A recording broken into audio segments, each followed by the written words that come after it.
네, 그 19대 국회 정기국회가 오늘 종료되는 날입니다.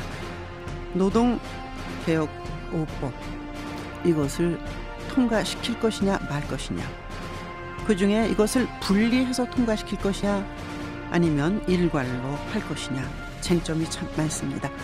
이 중심에 서 있는 이기권 고용노동부 장관을 만나도록 하겠습니다. 안녕하십니까, 장관님?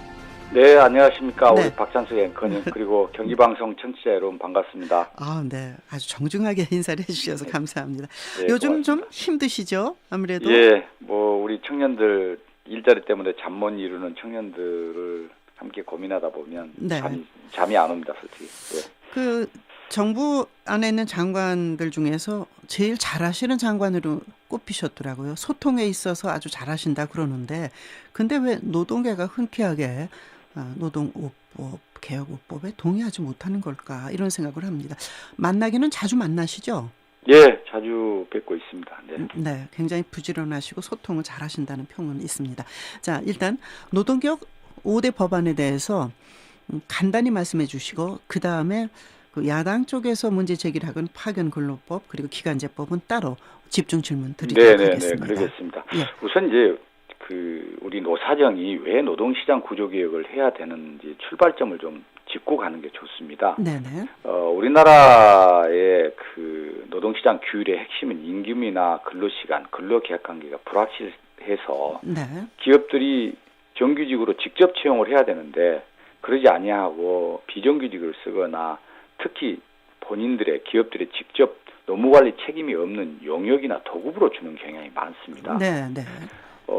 기본적으로 성장도 약해지는 데다가 그런 어떤 노동시장의 불확실성 때문에 고용 창출력이 매우 약해졌거든요. 네. 그래서 이 문제를 해결해서 청년 일자리를 좀 늘려보고 또 우리 기간제나 중소기업 근로자의 근로조건 향상과 또 고용 안정을 도모해보아야 한다는 게 네. 노사정의 기본 합의였고, 이 노사정 합의를 할 때 내년이 되면 정년 60세가 시행되기 때문에 이게 더 어려워진다. 네. 금년 안에 그 핵심적인 노동시장 개혁을 완료해야 된다. 이렇게 합의 정신의 가장 핵심에 그게 있습니다. 네네. 그 단초가 5대 입법이고요. 아하, 네. 그 5대 입법을 그래서 분리할 수 없고, 아까 우리 박찬수 앵커님께서 네. 처음에 서두에 말씀해 주셨습니다만은 함께 해야 되는 필요성이 거기에 있고요. 5대 입법을 간략히 말씀드리면, 네. 우선 우리 임금을 둘러싼 갈등이 커서 또 이 연공서열수 임금 체계 때문에 기업들이 직접 채용을 안 하는 부분을 해소해줘야 된다. 네. 그래서 법으로 다룰, 우리 이제 연장근로 했을 때 50% 가산해 주는 수당이 우리 통상임금이라고 하고 있습니다. 네. 그 통상임금에 대한 정의를 좀 명확히 해주고, 우리가 일하는 시간이 너무 길어서 저녁이 없는 삶이 되고 있기 네. 때문에 근로시간을 줄여서 약 15만 개의 양질의 일자리를 청년들에게 만들어주자. 네. 그러면 근로시간 축소 혜택이 약 286만 명에 해당됩니다. 네. 네, 그러면서 이제 우리 비정규직들의 경우에 네. 비정규직의 고용이 너무 불안하고 처우가 약하니 처우를 향상시켜줄 수 있고 고용 안정을 좀 도모해주는 것이 바람직하다. 네. 그러면서 장년들은 일자리 찾기가 매우 어렵지 않습니까? 그렇죠. 한번 자기 퇴직하면 네. 그분들에게 일자리를 찾을 수 있도록 파견을 좀 확대하다, 이런 제도가 있고요. 네. 또 하나는 앞으로는 일자리 간 이동이 불가피하게 기술 발전 때문에 불가피하게 빨라질 수밖에 없습니다. 네네. 그래서 선진국은 여러 가지 노동개혁을 할 때 실업급여를 줄였지만 네. 우리는 실업급여를 1개월씩 더 주고 또 실업급여 수준도 현재 평균이익은 50%에서 60%로 높여서 네. 사회 안전망을 강화하고, 마지막으로는 국가가 일하다가 재해를 당하면 네. 국가가 보상을 했는데 출퇴근 시에는 아직 우리는 도입을 못했습니다. 네네. 이번에 출퇴근 시에도 재해가 일어나면 네네. 정부가 보상해주는 출퇴근 재해 보상제도도 도입을 하자, 그런 네. 취지가 우리 입법 안에 담겨 있습니다. 네. 지금 이제 설명해 주신 것이 그 5대 개혁법의 그 내용을 다 골격입니다. 네, 골격을 좀 버무려서 말씀해 주셨는데, 네네. 그런데 네. 결국은 이제 그 파견 근로자 문제, 기간제법 이거를 분리하겠다는 게 야당 측 입장이지 않습니까? 네. 그러면 저임금 노동 시간을 길게 하고 또 정규직 전환마저 어려워지는 게 아닌가. 2년 해다가 다시 2년을 늘린다면 네네. 그럼 기업이 이직 수당을 주고 4년짜리 숙련된 그 비정규직을 반복적으로 쓰는 거다. 한국노총은 이렇게 말하고 있습니다. 그 문제는 이제 우리가 처음 이 법을 만들 때 네. 그때 노무현 정부 시절에 현재 야당이 집권하고 있는 시절에 네. 기간제도 3년으로 우리가 법을 제출했었고요. 네. 파견법의 경우는 전부 파견이 가능하도록 소위 이 일부 금지조정 8개를 제외하고는 전부 파견이 가능하도록 네. 현재 정부가 제출한 여당이 제출한 안보다 훨씬 넓은 파견을 허용하는 쪽으로 제출했습니다. 이유는 뭐였냐면 네. 파견이나 기간을 엄격하게 제한하다 보면 네. 거기서 정규직으로 노동 그 중간 일자리가 가야 되는데 거기는 소수고 네. 다수가 파견이나 기간제는 법으로 보호하지만 법으로 보호하지 않는 용역 도급으로 갈 거라고 보았습니다. 근데 네. 시행하고 지금 8년이 흘렀는데 네. 전문가들이 판단에 중립적인 그때 당시 입법을 했던 전문가들이 현장에 가서 판단해 본 결과에 의하면 네. 실제 우려했던 도급이나 용역으로 너무 많이 가버렸다는 거예요. 네. 그래서 이거를 다시 중간 일자리로 올려오게 하고 네. 또 우리나라는 비정규직을 선진국은 한 20% 전후를 유연화 차원에서 기업이 네. 경기 운영 상황을 예측할 수 없기 때문에 불가피하게 한 20% 정도의 소위 유연화 차원에서 비정규직을 채용하고 있습니다. 네. 근데 우리나라는 유연화 차원뿐만이 아니고 임금을 적게 주기 위해서 인건비 절약 차원에서 같이 쓰고 있기 때문에 우리나라 네. 비정규직 비중이 높거든요. 네. 그래서 인건비 절약 차원에서 쓰는 거는 이번에 차제에 막아야 되겠다. 네. 그런 부작용도 해소하면서 그것이 저희들 비정규직법의 개정의 골격입니다. 그래서 네. 기간제 보호에 관한 법 개정은 저희들은 비정규직 안정법이다. 이렇게 네. 말씀을 드리고 파견은 중장년 일자리법이다 이렇게 말씀을 드립니다. 내용을 네. 좀 말씀드리면 네네. 기간제에 관련되는 부분은 작년에 우리 세월호 사건 얼마나 국민들 가슴 아팠습니까? 네. 네. 선장이 비정규직이기 때문이었다라고 이렇게 무책임했다라고 하고 있지 않습니까? 네. 그래서 생명 안전과 관련된 부분은 앞으로는 정규직만 써라. 네. 그 다음에 3개월씩 반복해서 쪼개기 계약을 하는 건 안 된다. 네. 이런 부분들이 들어있어서 비용 이제 규모를 줄여가면서요. 네. 특히 퇴직금 1년 미만 안 주려고 기간제를 쓰는 경우가 많이 있습니다. 그게 네. 한 8, 90만 명이 됩니다. 네. 네. 그래서 정규직은 퇴직금을 안 줘도 되지만 1년 미만은 네. 비정규직은 주게 해서 비용을 더 들게 하자. 예. 그러면 규모는 줄어든다. 이렇게 해서 점차 줄여가면서 네. 문제는 선진국도 유연화 차원에서는 비정규직을 쓰고 있지 않습니까? 네. 이거는 불가피할 거다. 그런데 그래서 일정 부분 존재할 수밖에 없는데 그분들의 경우에 그러면 네. 2년마다 다른 직장을 찾아다녀야 하는 고용 불안을 계속 느끼게 하는 게 옳으냐. 네. 그건 아니라고 보는 겁니다. 그래서 그분들하고 대화를 해보면 네. 2년보다 더 긴 기간을 허용해주면 네. 그 자리에서 정규직이 될 가능성이 더 커지고 또 거기서 안 되면 네. 다른 기업으로라도 정규직이 돼서 갈 수 있다. 그리고 임금이 상당 부분 오를 예. 수 있다. 그래서 그분들의 희망을 받아서 2년에서 2년 연장을 했고요. 네. 파견 부분은 진짜 우리 노동시장이 용역 도급으로 악화되는 걸 막기 위해서는 절실하게 네. 필요합니다. 그렇죠. 유연화 차원에서 좀 전에 네. 말씀하신 게 이제 2년 하고 새 일자리를 찾으러 떠나느니 한 번 더 계약을 네네네. 4년에 그 자리를 갖게 되면 더 숙련되니까 정규직으로 갈 확률이 그렇습니다. 높다. 그분들이 이렇게, 그렇게 판단을 하고 있습니다. 네, 이제 그런 네. 말씀이신데. 네네. 근데 기한 제한을 풀고 차별을 못하도록 차별 해소에 방점을 두는 게 굉장히 중요한 거 아니에요? 오르신 맞습니다. 저희들이 이번에 이제 차별 현재도 우리가 징벌적 배상 제도까지 차별을 하고 있고요. 네. 그 다음에 이제 최근에 전에는 본인이 다퉈야 노동위원회나 법원에 가서 다퉈야 차별 해소가 됐는데 네. 앞으로는 우리 전국에 있는 근로감독관이 현장을 감독해서 시정할 수 있도록 제도가 바뀌었습니다. 네. 이 제도를 통해서 하여튼 비정규직이 다수 있는 사업장은 저희가 모두 점검해서 차별을 네. 방지해도 나가도록 할 계획이고요.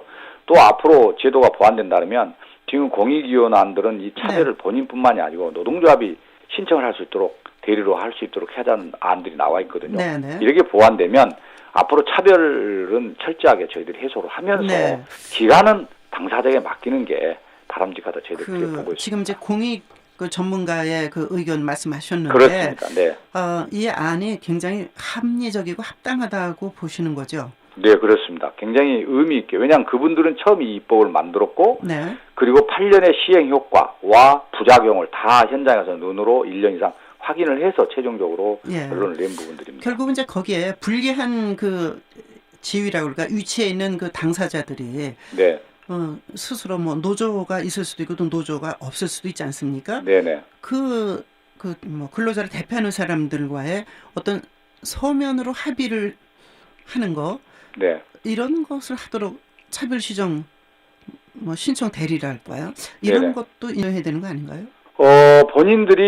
본인들을 대표할 수 있는 네. 그 노동조합이나 자기가 조합원일 경우에, 근데 조합원이 없을 경우에는 그렇죠. 근로자 대표가 그 역할을 할 수 있도록 이제 하자라는 게 공의가 아니고, 공의가 이분은 아닌데요. 저희들이 충분히 적극적으로 검토할 의미가 있다라고 저희들이 보고 있고요. 네. 그 다음에 이제 그 공의가 안에는 기간 연장을 하게 되면 아까 우리 박찬숙 앵커님께서 저는 그럴 가능성이 없다고 봅니다. 이미 우리 정규직 노동시장은 뼈대만 남아있기 때문에 네. 거기에서 기간제로 흘러갈 가능성은 저는 없다고 보고 있거든요. 네. 오히려 더 나쁜 용역 도급에서 가운데인 기간 파견으로 올라올 가능성이 더 크다. 네. 전문가들도 그렇게 보고 있고요.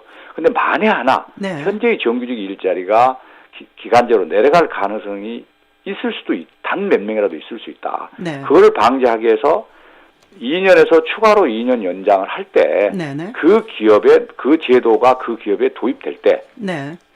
그 기업의 노사 대표가 합의했을 경우에만 하도록 하자. 이런 제한 장치도 공익위원들이 제의를 하고 있습니다. 네. 네. 뿌리 산업이라고 네네. 보통 말하는 네. 그 6개 있지 않습니까? 네네네. 구조, 금형 뭐 이런 네. 파견 업종을 확대한다? 파견제법 네. 이것에 문제가 있는 거 아닌가요? 그 부분은 우리가 진솔해야 된다고 봅니다. 네. 현재 우리 청소 경비 하시는 분들 보면 네. 파견 회사에서 오신 분들하고 용역 회사에서 오신 분들하고 비교해 보면 네. 파견에서 오신 분들이 14% 정도 임금이 높습니다. 네. 네. 다시 말해서 용역 도급은 저희들이 노동법으로 보호해 줄 수가 없습니다. 네. 작은 기간제는 차별을 못하도록 하고 있기 때문에 네. 또 최소한의 복지는 다른 근로자하고 이렇게 행평을 맞춰주도록 지도를 하고 있기 때문에 더 네. 높다는 거죠.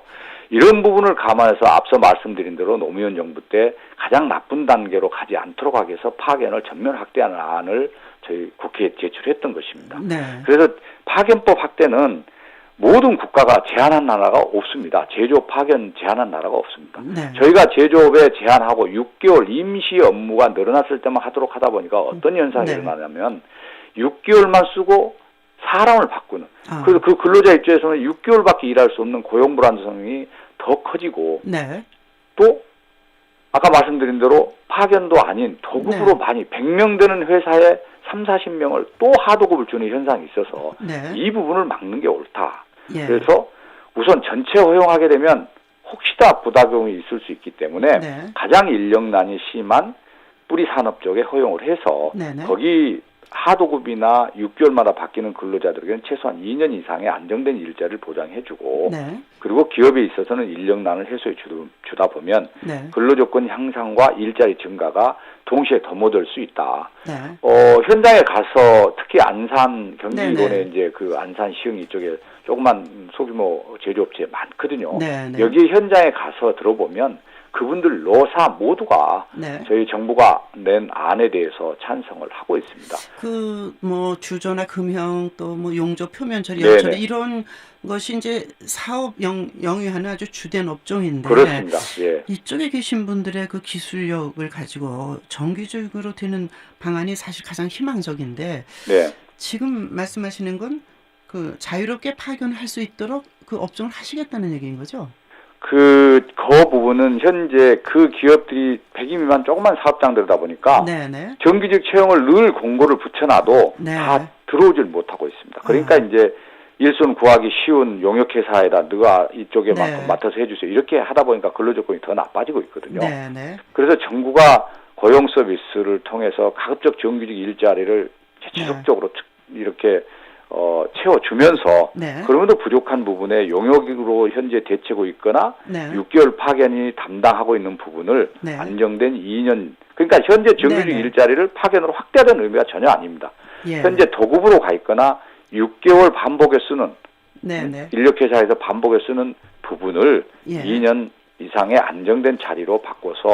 급여도 높여주고 일자를 그- 늘리자 그런 취지입니다.